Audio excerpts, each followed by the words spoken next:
aku baru ngerasain yang namanya tenang dalam hidupku tuh kayak kok bisa gitu. Cuma dalam bilang sebelum aku nangis itu aku cuma bilang om doang. Itu aksara paling suci ya kalau kita bilang ya. Cuma bilang om, abis itu udah nangis. Kayak kok bisa cuma satu kata tapi kok langsung bebannya kerasanya kayak udah Keluar lepas gitu, lepas. kan.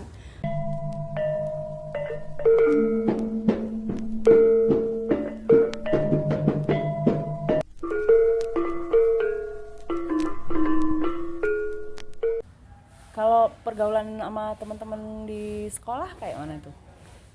Pergaulannya ya khususnya kalau aku ngerasanya ada kesentimpangan ya kalau aku yang secara pribadi aku rasain.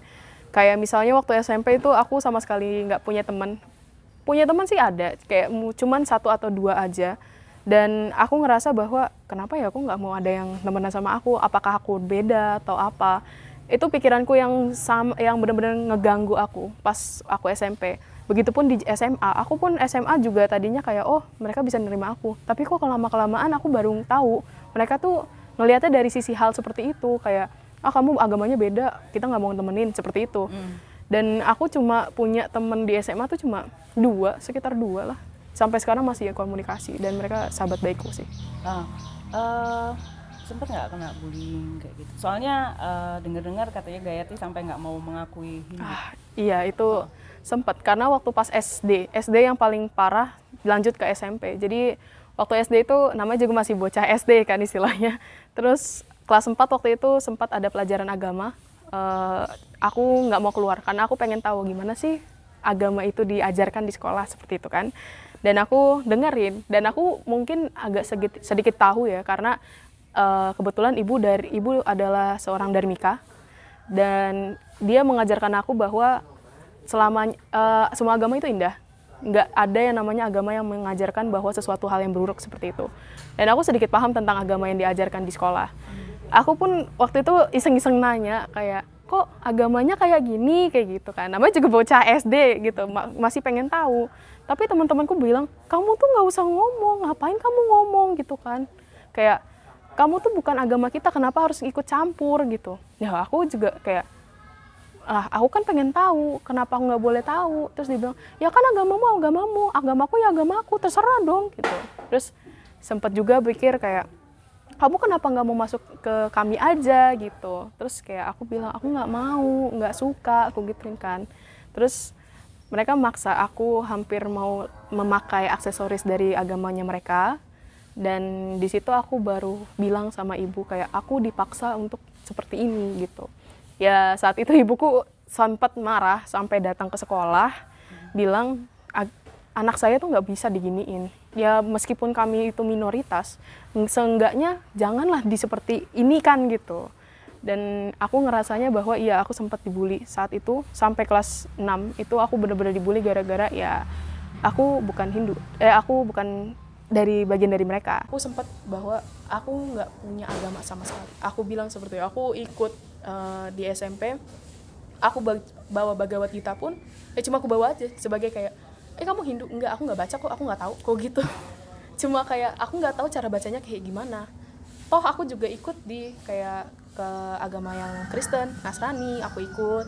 Lalu ke agama Katolik juga aku ikut, agama Muslim juga aku ikut, semuanya aku ikutin. Tapi notabene-nya aku cuma hanya ngomong kayak, aku nggak punya agama, ngapain aku punya agama, kayak gitu. Dan di saat waktu itu aku kena bullying parah, aku istilahnya seperti apa ya, kayak kena hoax, seperti itulah. Jadi teman-teman Gayatri itu ngelihat Gayatri berbeda keyakinan itu mereka ada yang tetap mau berteman atau semuanya merasa ngelihat kok beda ya, aneh ya gitu. Bagaimana? Kadang ada yang bilang seperti itu, kayak kok kamu harus nyembah patung sih, kok kamu harus pakai dupa sih gitu. Ada aku kena omongan itu, sering aku dapat. Tapi ada juga yang mereka penasaran kayak, oh sembahyangmu kayak gini ya, lu bagus juga gitu, kayak unik juga ya gitu. Terkadang aku juga bilang kayak, aku juga nggak mau seperti ini, tata cara agama tuh aku nggak mau ikutin. Tapi ya mau gimana lagi, aku pun ke pura cuma ya udah ikut sembahyang, nggak mau ikut doa gitu istilahnya. Nggak mau ngelantunin doa sama sekali, cuma ya udah diem aja gitu kan. Ada sih pikiran bahwa temanku nih banyak yang memandang aku seperti itu, dan ada juga 2 orang temanku yang dari SMP kayak udah nggak apa-apa kalau mau doa aja, kita nggak bakalan ngejudge gitu. Tapi ya yang aku rasain pas SMP ya aku kebanyakan menemui orang-orang seperti itu gitu. Jadi pikir bahwa apa agamaku salah gitu. Terus sampai menemukan oh ternyata emang ini agamaku. Itu ada. Jadi satu ceritanya bahwa di SMP kelas 3 aku kena hoax. Hoaxnya itu agak sedikit sensitif dan menyebar di satu sekolah. Sampai guru-guru pun bilang bahwa aku tuh nggak mau punya murid seperti kamu. Kayak gitu. Dulu SMP. Terus aku sampai yang kayak kenapa kok sampai hoaxnya seperti ini? Aku tahu sebenarnya siapa yang nyebarin dan aku cukup diam aja. Mereka tuh tetap nyebarin segala macam, terus aku nggak tahan, aku hampir mau bunuh diri saat itu juga di SMP kelas 3 itu. Bunuh diri, untung pas mau bunuh diri tuh ada yang bisik, kamu seharusnya nggak ngelakuin hal ini, kamu tuh cuma butuh Tuhan, cuma butuh sayang Widi aja. Kamu tuh seharusnya coba deh ke pura, ngomong aja. Alhasil aku ngomong lah sama ibu. Karena yang paling dekat saat itu aku adalah ibu. Ketimbang ayah, aku lebih ceritanya ke ibu. Aku cerita begini, kata ibu kayak, ya udah besok kita ke pura aja. Kita cerita baik-baik di situ yuk, gitu. Tadinya sempet aku nggak mau, aku bilang ngapain sih? Orang aku tuh butuhnya ke sini, ngapain ke pura gitu kan. Akhirnya ya besoknya kita ke pura. Ya udah kamu ngomong aja, ibu tinggal sebentar ya keluar. Ya udah, tanpa aku ngomong apapun, aku tiba-tiba berlutut aja depan Padmasana. Terus nangis, kejer. Kayak aku bilang, kenapa aku harus dilahirin saat seperti ini? Kenapa aku dikasih cobaannya kayak gini? Aku sebenarnya nggak kuat. Kenapa harus digempurnya sangat-sangat apa ya? Kayak sakit, keras gitu kan. Aku mikir bahwa kenapa nggak ku akhirin kemarin, ku gituin. Kayak ya udahlah, kalau mau akhirin sekarang akhirin. Cabut nyawaku sekarang cabut aja. Itu sampai istilahnya nggak bisa nafas itu iya. Aku nangis nggak bisa nafas itu di depan Padmasana. Sampai ibuku meluk, dibilang, ya udah selesai kan. Akhirnya beneran tenang. Saat itu aku baru ngerasain yang namanya tenang dalam hidupku tuh kayak, kok bisa gitu. Cuma dalam bilang, sebelum aku nangis itu aku cuma bilang om doang. Itu aksara paling suci ya kalau kita bilang ya. Cuma bilang om, habis itu udah nangis. Kayak, kok bisa cuma satu kata, tapi kok langsung bebannya kerasanya kayak udah lepas gitu kan. Aku bilang sama ibuku, aku udah selesai bu, aku udah semuanya udah aku lakuin. Ya udah sekarang kamu tinggal berdoa, jalanin apa yang kamu mau, nikmatin apa yang kamu inginkan gitu. Ya udah, akhirnya sampai SMP berakhir pun Tuhan itu ngasihnya baik gitu. Aku jadi juara di kelas iya, terus masuk ke ranking 10 besar di sekolah iya. Terus aku juga, teman-temanku yang tadinya nyebar hoax, itu tiba-tiba dengan santainya ngomong, ya aku minta maaf ya, apa yang udah aku lakuin ke kamu, emangnya itu salah dan gak ada buktinya. Aku cuma iri sama kamu tuh bisa apa aja tapi aku enggak. Aku cuma kayak, kok bisa? Itu kekuatan pasrah. Iya, kekuatan pasrah banget. Aku yang kayak bilang, kok bisa ya? Cuma itu dua kata yang aku bilang kok bisa gitu aja.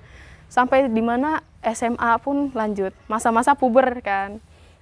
Aku di SMA juga mengalami hal yang sama. Ternyata kukira SMA itu lebih indah, ternyata malah kebalikan. Aku bilang sama ibu kayak, kok SMA seperti ini bu, kok gituin kan. Iya memang namanya hidup nggak ada yang mulus jalannya. Kalau kamu hidupnya mulus, itu bukan hidup namanya kayak gitu. Terus ya ada juga kayak misalnya aku dulu di SMA itu sempat menjabat sebagai ketua band, ekstrakurikuler band. Aku kira aku bakalan senang dengan jabatan itu. Ternyata tidak, aku merasa terbeban.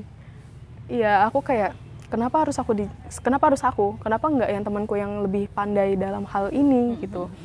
Dan alhasil ya aku istilahnya bukan diperlakukan sebagaimana bukan ketua gitu. Terus aku berpikir bahwa apakah ini bakalan terulang lagi gitu. Dan aku mencoba mencari cara bahwa coba aku berjapa atau enggak aku baca Bhagavad Gita yang tadinya aku bilang aku nggak bisa baca. Ya udah, akhirnya aku buka Bhagavad Gita satu persatu aku baca ayatnya atau babnya. Abis itu aku coba lihat kayak oh wejangannya Sri Krishna ternyata kena ya. Gitu. Wejangannya Sri Krishna kena, kayak ya udah jalanin aja, nanti juga bakalan ketemu yang baik kok. Dan alhasil aku berdiri di sini di Universitas Sanata Dharma, itu kehidupanku lebih baik. Aku dikasih kesempatan yang benar-benar banyak. Kayak kemarin aku dipilih jadi ketua panitia di kampus. Astungkaranya dipilih jadi ketua panitia untuk lomba acara tari gitu dari UKM-ku. Terus aku juga Astungkaranya dapat juara 1 Utsawa Dharma Gita waktu tahun kemarin nasional. Yang Iya, UDG, betul. Oh iya. Cabang Palawakya. Dan aku kira itu lucu juga sebenarnya, kenapa harus aku dan saudaraku gitu kan. Yang tadinya aku nggak tahu cara baca Palawakya itu seperti apa, tapi papa tuh ngomong kayak, gampang kok Palawakya, cuma baca seperti ini, kamu kayak baca puisi. Tapi aku mikir kayak, baca puisi kok tapi ada kayak gini-gininya gitu kan. Ya aku mikir bahwa ya udahlah, coba aja dulu kayak gitu kan. Sempet juara di UDG tahun lalu ya? Iya betul, juara Utsawa Dharma Gita itu dari Nasional ya? nasional. Aku yang tadinya aku bilang kayaknya nggak mungkin dapet, tapi ibuku berusaha yakinin aku kayak itu nggak bakalan itu bukan masalah besar untuk kamu. Kamu cuma perlu niat. Aku sebenarnya nggak setengah-setengah. Dan aku tuh tipikal orang yang kalau misalkan aku nggak bisa, aku yakin itu nggak bakalan ku jalanin gitu kan. Dan perlu diketahui, Palawakya ini adalah salah satu cabang mata lomba di Utsawa Dharma Gita yang paling susah untuk perempuan. Apalagi perempuan dengan suara yang khas itu perlu banget di Palawakya ini. Dan aku dapat karunia itu dari Tuhan. Dan aku merasa bahwa, oh Tuhan ternyata baik banget ya, kok bisa tiba-tiba juara 1. Tadinya aku sama sekali nggak mikir. Itu momen lucunya, aku sama ayah nonton pengumuman Utsawa Dharma Gita. Aku udah nyeloteh segala macam sama ayah, bilang gini, ya kayaknya aku nggak bakalan bisa deh menang kayak gitu. Terus ayahku bilang, nggak mungkin, kamu pasti menang.